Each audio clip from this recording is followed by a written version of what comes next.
हाय दोस्तों जैसा कि आपको पता है कि मैं सीरीज में क्लास 10th का गोधली भाग 2 का फर्स्ट चैप्टर का क्वेश्चन आंसर करा रहा हूँ। ठीक है, इससे पहले मैं कुछ वीडियो क्या बोलते क्वेश्चन करा चुका हूँ और वीडियो बनाया हूँ, उसमें क्वेश्चन करा चुका हूँ। अब इस प्रश्न इस वीडियो में इस क्वेश्चन को लेकर डिस्कस करेंगे और इसका आंसर आपको बताएंगे। तो क्वेश्चन है, सच्चे लोकतंत्र की स्थापना के लिए लेखक ने किन विशेषताओं को आवश्यक माना है। सच्चे लोकतंत्र की स्थापना के लिए लेखक ने किन विशेषताओं को आवश्यक माना है। देखिए, तो लोकतंत्र आप जानते हैं पॉलिटिकल साइंस सब्जेक्ट आता है 10th में, 9th से शुरू है, 8 में भी पढ़ाई होता है। तो पॉलिटिकल साइंस आप पढ़े होंगे तो उसमें लोकतंत्र के बारे में जानते होंगे। लोकतंत्र का सबसे पहले परिभाषा अब्राहम लिंकन जो थे वो दिए थे कि लोकतंत्र एक ऐसा शासन पद्धति है जिसमें लोगों के द्वारा ही शासन होता है, लोग ही शासन करते हैं और लोगों के लिए ही शासन होता है, यानी कि लोगों के द्वारा, लोग ही और लोगों के लिए, by the people for the people, इस टाइप से। ठीक है, तो ये तो लोकतंत्र की परिभाषा है, मैं आपको जनरली तौर बता देता हूँ। ठीक है, इंडिया में लोकतंत्र चल रहा है। लोकतंत्र का मतलब होता है कि जहाँ पे जो भी प्रतिनिधि खड़ा होते हैं, यानी कि नेता बनते हैं, तो उनको सभी व्यक्ति चुनते हैं। ठीक है, यानी कि सभी व्यक्ति वोट देकर चुनाव होता है और चुना जाता है, तो उसको वो यह प्रथा जहाँ भी होगा तो बोलेंगे वहाँ पे लोकतंत्र है। या और साथ में गांव में या कहीं भी नियम कानून जो बनेगा देश में या गांव में, समाज में, तो उसमें सभी लोगों की बराबर भूमिका रहेगी, तब उसको कहेंगे कि देखो ये लोकतंत्र है।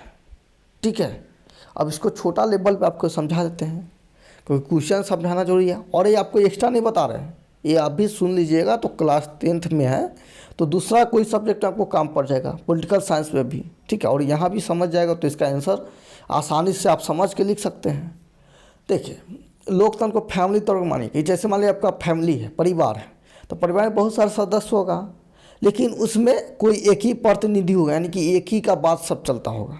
ठीक है, जैसे मान लीजिए आपके पिता होंगे, उनका बात चलता होगा, मालिक बोल सकते हैं, लेकिन वो मालिक जो है उस सभी के पक्ष में निर्णय देते हैं और उस कोई भी निर्णय लेते हैं तो सभी से राय विचार कर लेते हैं तब निर्णय लेते हैं। ठीक है, और वो सभी के लिए अच्छे रहते हैं। ठीक है, तो इसको बोलेंगे लोकतंत्र, यानी कि निर्णय सभी के पक्ष में होना चाहिए, सभी से क्या बोलते हैं कि अनुमति लेकर उसके डिस्कस करके, बहस करके, सोच समझ कर निर्णय लिया जाए, सबके हित में होना चाहिए निर्णय, तब उस जगह को, उस नियम कानून को, पद्धति को हम लोग लोकतंत्र बोलेंगे। अब चलिए, अब क्वेश्चन को ही मैंने डिस्कस कर दिया, लेकिन अब इसका आंसर बताते हैं। तो कह रहा है कि सच्चे लोकतंत्र यानी कि बढ़िया तरह से लोकतंत्र की आवश्यकता के लिए लेखक किन किन विशेषताओं का आवश्यक माना है। ठीक है, तो देखिए सच्चे लोकतंत्र की स्थापना के लिए, यानी कि गांव समाज में सच्चे लोकतंत्र की स्थापना के लिए लेखक कहते हैं कि गांव समाज में सूचनाओं का समान रूप से, यानी कि उसका संचारण होना चाहिए, यानी कि एक स्थान से दूसरे स्थान तक, कोने कोने तक आसान से संचारण होना चाहिए, तब कहेंगे भाई सच्चे लोकतंत्र है। और दूसरा है कि गांव के प्रत्येक व्यक्ति में आपस में दूध पानी होता है ना, दूध पानी की तरह भाईचारा होना चाहिए, मेल जोल होना चाहिए। ठीक है, जैसे दूध पानी एक साथ मिल जाता है कि नहीं, आप कहेंगे सर दूध पानी एक साथ मिल जाता है, हम पानी को अलग कर देंगे, तो नहीं होगा, मिल गया तो मिल गया।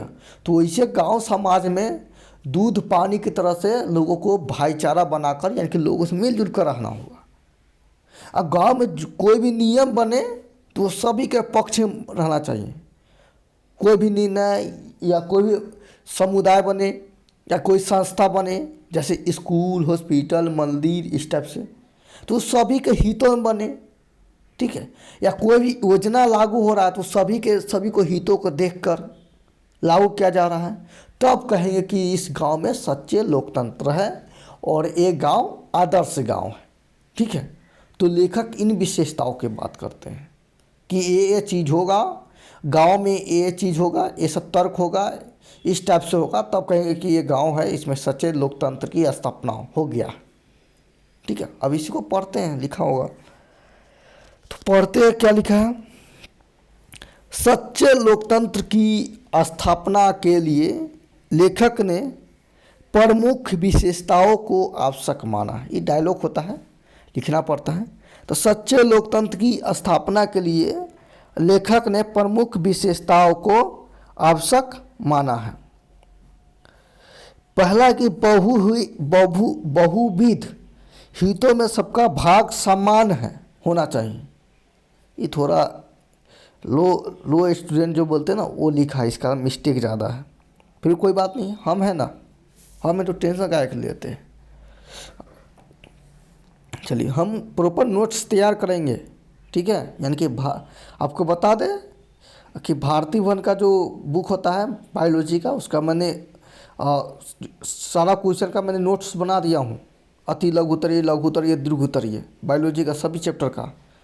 ठीक है, चलिए इसी तरह मैं सबका चैप्टर का बनाऊंगा, सब सब्जेक्ट का। चलिए कोई बात नहीं, अभी यहाँ पे आते हैं। तो बहुविध हितों में सबका भागीदारी, यानी कि भाग समान होना चाहिए। सबको उनकी रक्षा के प्रति सजग होना चाहिए। समाज में दूध पानी की तरह भाईचारा होना चाहिए। गांव के कार्यक्रम में रीति रिवाज में सभी का अनुभव का आदान प्रदान होना चाहिए। ठीक है, मतलब कि सच्चे लोकतंत्र की स्थापना के लिए लेखक का मानना है कि ये गांव में ये विशेषता होना चाहिए कि बहुविध, यानी कि सभी के